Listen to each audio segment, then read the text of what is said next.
આજે શું બનાવો છો ભાભી? આખા ચોળાનું શાક. તો ચોળા નહીં, ચોળીનું શાક. આજે બનાવ્યું છે લીલી ચોળીનું શાક. આ કઈ રીતના બનાવ્યું છે? પેલા કુકરમાં બાફી નાખવાની ને પછી વઘાર નાખવાનું મરચામાં. પેલા ચોળીને બાફીને પછી વઘારી નાખી છે અને મસ્ત લીલી ચોળીનું શાક કર્યું છે. તો આ અડધી ઓલી છે ને અડધી ઓલી કેમ છે? પાકેલી હોય ને એના દાણા કાઢી લેવાના. પાકેલી હોય ભાઈ એના દાણા કાઢી લીધા છે અને મસ્ત ચોળીનું શાક બનાવ્યું છે અને મમ્મી અહીંયા કરે છે મરચું ભેળવે છે અને પછી મમ્મી તમારે શું કરવાનું છે? મારે રોટલા બનાવવાના છે. મમ્મી પછી બનાવશે રોટલા.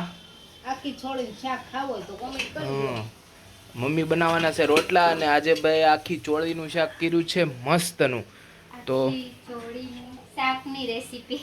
આખા ચોળીના શાકની રેસીપી. તો ચાલો ભાઈ. હા અને ભાઈ ચાલો હવે આપણે મળીએ નવા વિડીયોમાં. લોંગ વિડીયો આપણો હમણાં જલ્દી આવશે થોડા દિવસોમાં ભાઈ. હવે ચાલો મળીએ નવા વિડીયોમાં. બાય.